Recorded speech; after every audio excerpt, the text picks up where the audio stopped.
Muito boa noite a você, minha irmã, meu irmão, aí de Salvador e das imediações, aí na Bahia, um estado que eu gosto muito. Um abraço desde São Paulo, aqui na capital, de onde eu falo com vocês. Sou o pastor Paulo Teixeira e a pedido e a convite da Fúvia e do Léo, eu estou gravando para vocês essa mensagem hoje, que também vai ser entregue na minha congregação, na congregação em que eu sirvo aqui na minha cidade. Deus abençoe cada um de vocês no momento em que nós meditamos sobre esse texto tão bonito e tão intrigante, que é João capítulo 1, versículo 43 a 51. E o tema que eu proponho para hoje é esse: venha e veja o céu aberto. Vamos começar pelo final. No final do texto do Evangelho de hoje, Jesus diz assim: eu afirmo que vocês verão o céu aberto e os anjos de Deus subindo e descendo sobre o Filho do Homem. Esse é o final do texto. Mas o que me intriga nesse texto, que eu quero compartilhar com vocês hoje, o que é exatamente esse céu aberto, né? Céu aberto, será que tem a ver com fenômeno meteorológico, né? Será que o céu aberto que Jesus está falando para os seus discípulos é, por exemplo, um céu de brigadeiro, como a gente diz na aviação? Aquele céu limpo, bonito, sem turbulências? Não, o céu de que Jesus está falando é mais bonito, é muito mais lindo do que o céu de brigadeiro. O céu ao qual Jesus está se referindo é aquele céu da eternidade. Aquele céu que você e eu aguardamos. E ter o céu aberto é a certeza de que esse céu existe. É estar certo de que a eternidade existe e viver como se essa eternidade já acontecesse hoje mesmo. Sim, porque se nós sabemos que existe uma eternidade, isso tem impacto sobre a nossa vida aqui no presente. Eu acho muito interessante essa frase de Martinho Lutero com respeito ao que a gente pode pensar que é a vida e o que, enfim, é o fim da vida e o pós-vida, né?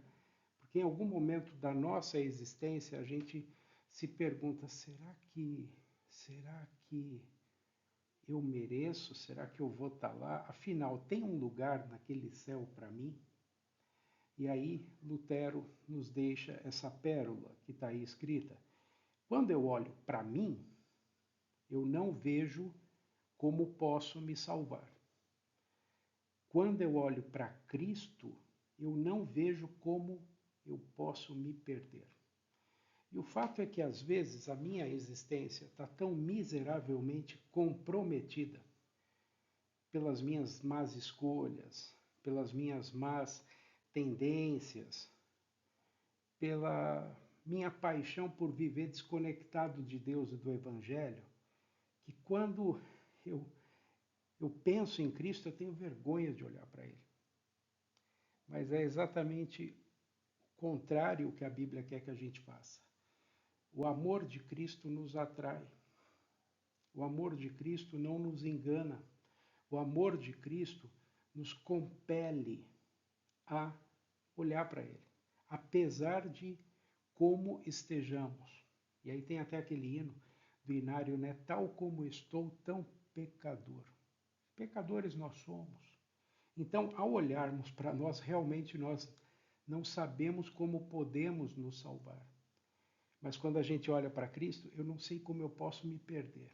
É como andar nessa ponte aí, e parece que o segredo de andar numa pinguela, e eu já experimentei isso muito na vida, é não ficar só olhando ali para baixo, né? É olhar para frente. Como o autor de Hebreus, ele vai nos sugerir, mantenha os seus olhos fixos em Cristo. como atravessar uma pinguela.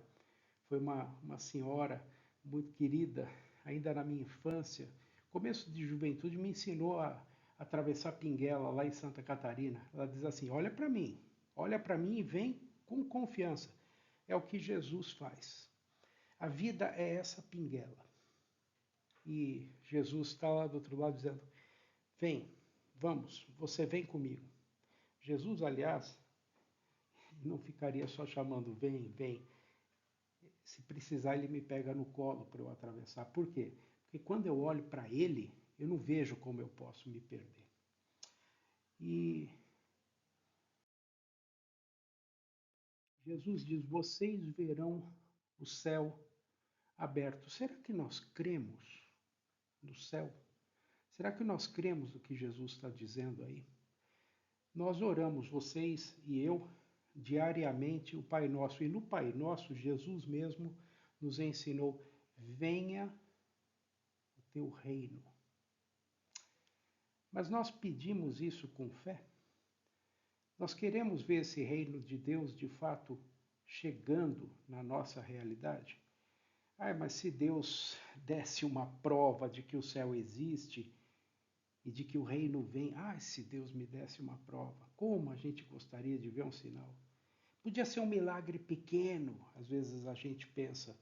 Aí nós creríamos em Deus, ou creríamos mais em Deus e creríamos no céu também. E se alguma coisa acontecesse para a gente ver que Deus se importa com a gente.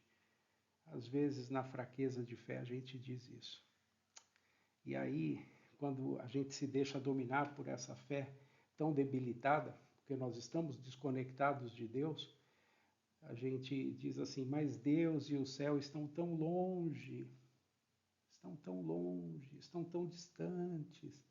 Isso é sintoma de uma fé fraca, uma fé que precisa olhar mais para Cristo do que para a gente mesmo. Mas para olhar para Cristo, o que precisa? Às vezes precisa de um chacoalhão dele, como aconteceu aí com os discípulos, pelo menos com um deles, na nossa história. A gente chega a pensar até que o céu é uma história da Dona Baratinha, da Carochinha, como se dizia antigamente, e lá em Portugal.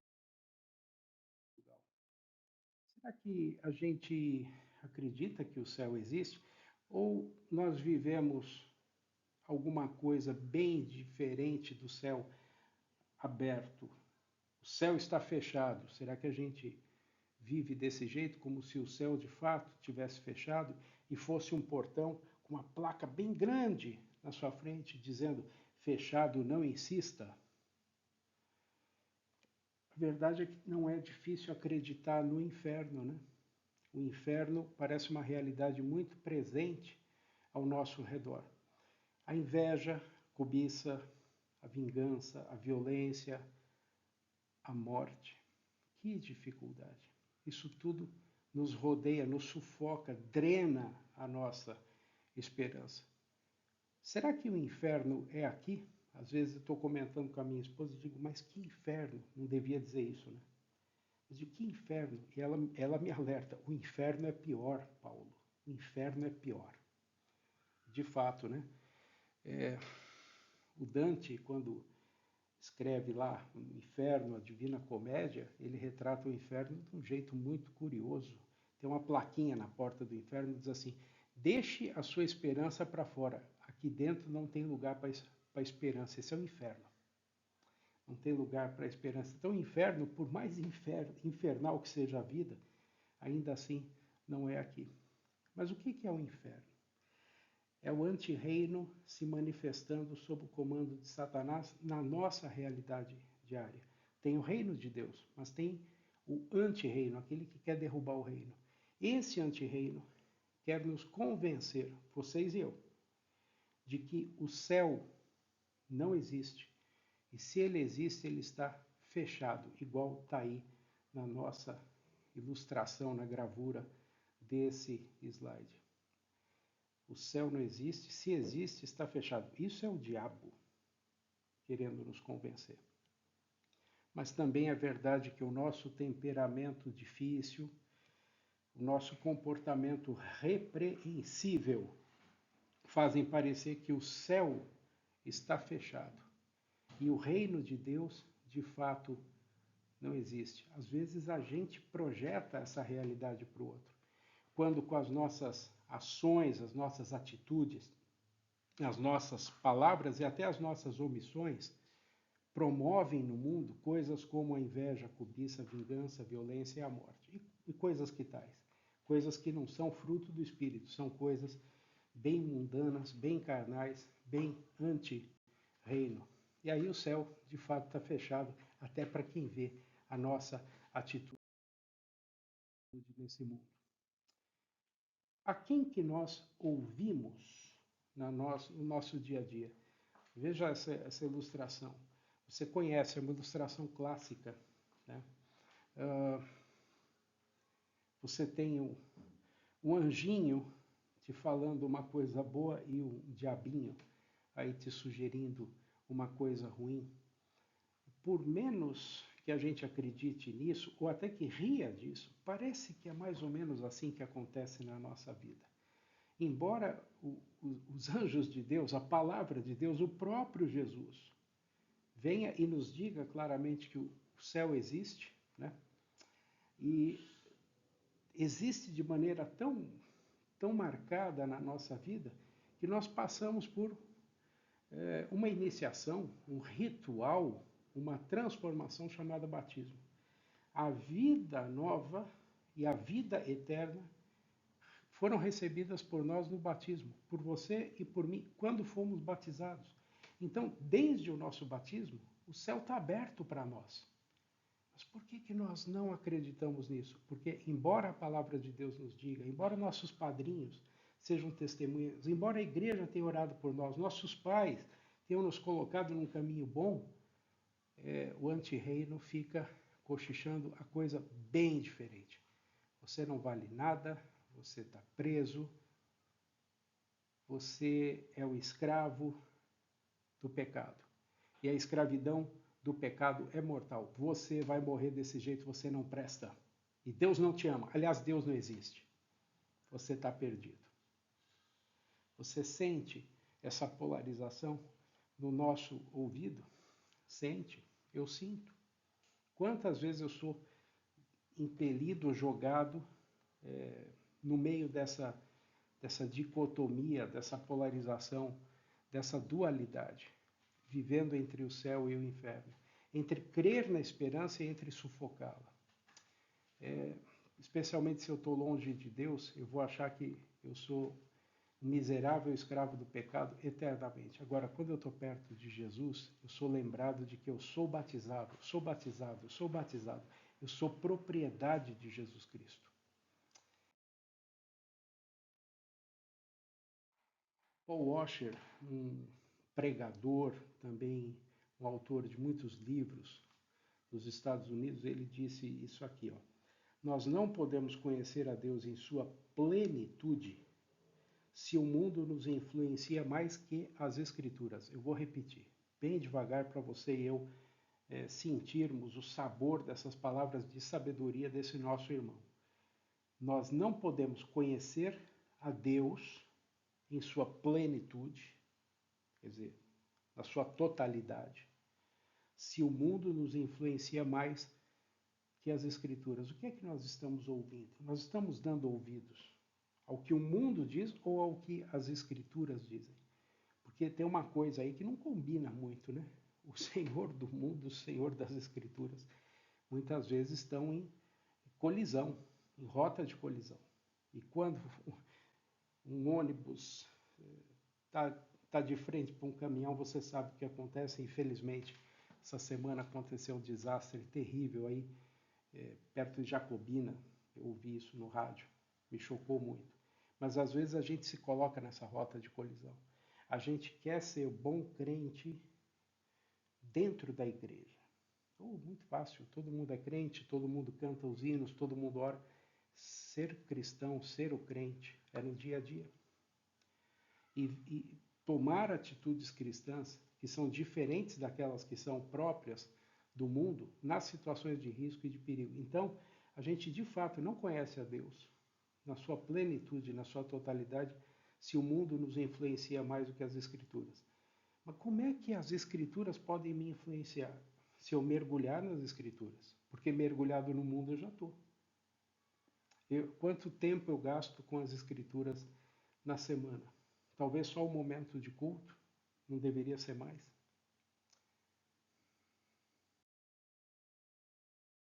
E aí a gente vem para a história do Evangelho de hoje. Jesus quer que todos vejam o céu aberto, todos tenham essa esperança. Para Filipe, um dos personagens do texto do Evangelho de hoje, bastou um convite. Ei, Filipe, vem comigo.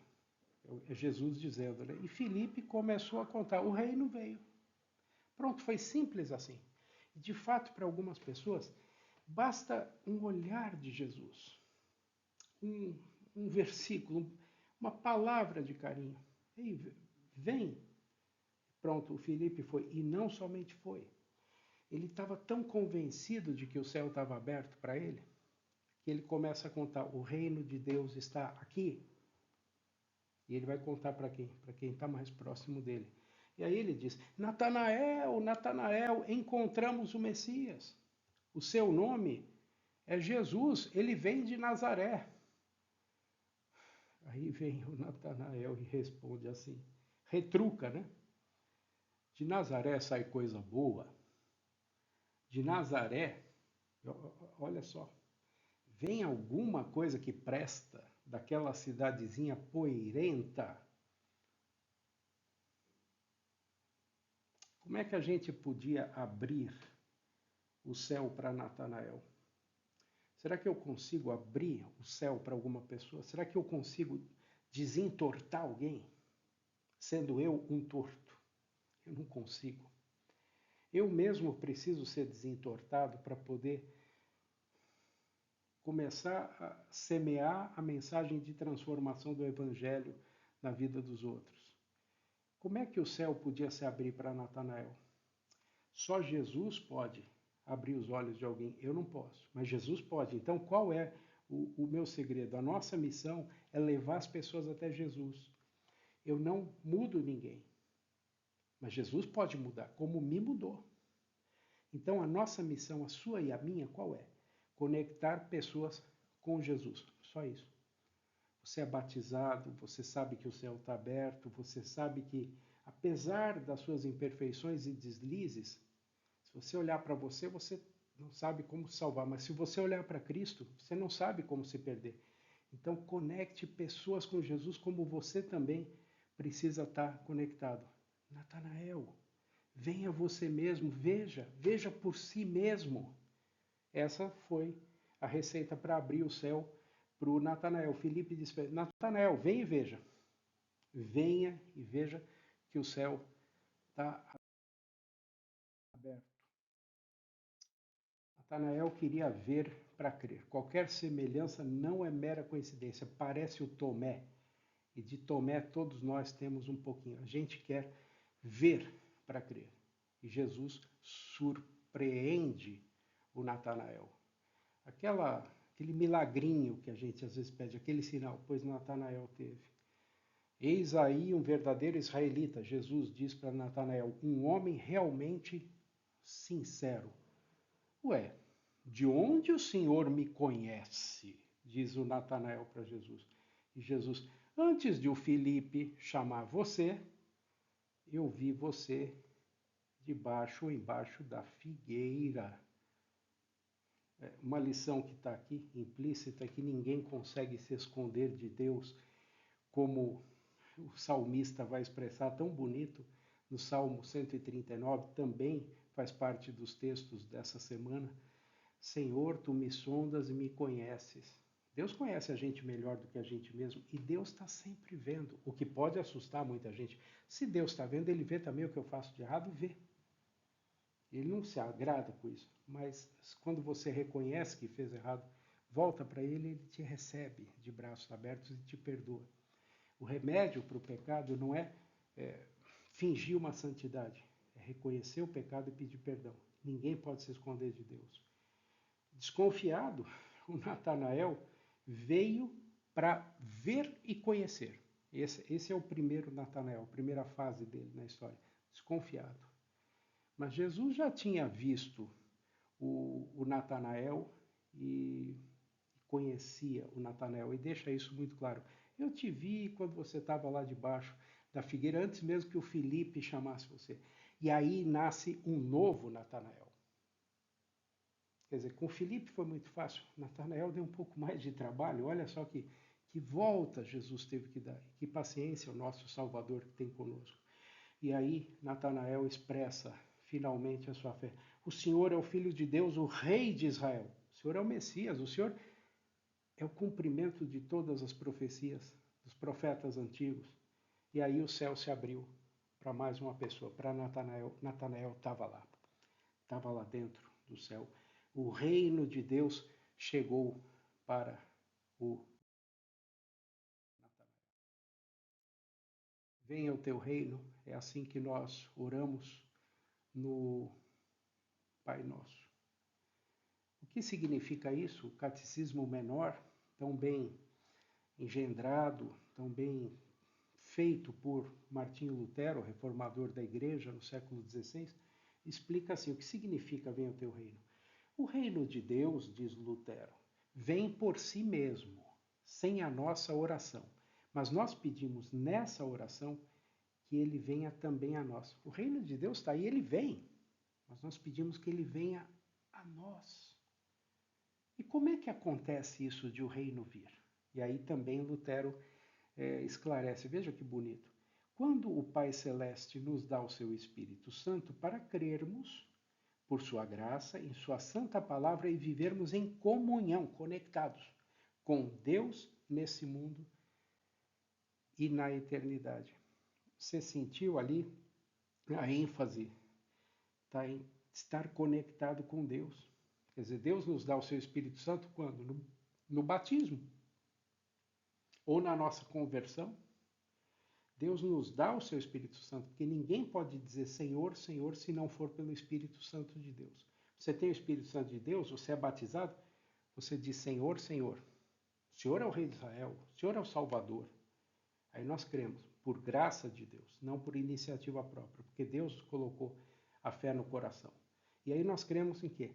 Na santa palavra de Deus e para vivermos em comunhão com Deus nesse mundo e na eternidade. Eu não vou esperar até a eternidade para viver com Deus, eu já vivo agora.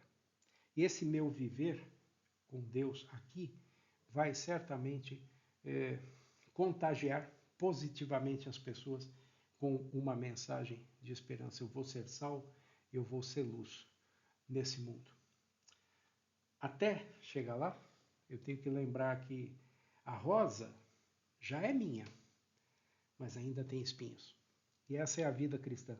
A vida cristã é bonita, como uma rosa, só que a rosa ainda tem espinhos. Tem muita luta dentro de nós. Lembra? O anjinho, o diabinho, ouvir o mundo, ouvir as escrituras, isso está em constante luta dentro de nós, e luta diária. Convém pedirmos forças a Deus na sua palavra para estarmos alinhados com a palavra de Deus. E a palavra de Deus renovar e transformar todas aquelas áreas da nossa vida que precisam especialmente de atenção. Deus sabe quais são, porque Ele nos conhece. Então a gente, em contato com Ele, Ele vai trabalhando. O contato com Deus e o contato diário com a palavra é terapêutico. Ele vai nos curando, vai nos consertando. Até onde a gente não sabe que tem problema. Mas aí você precisa caminhar diariamente com Jesus. Até não só nas pinguelas, nas grandes e bonitas rodovias também. Caminhar em toda e qualquer situação com Jesus. E aí a gente aprende com o apóstolo Paulo a viver feliz.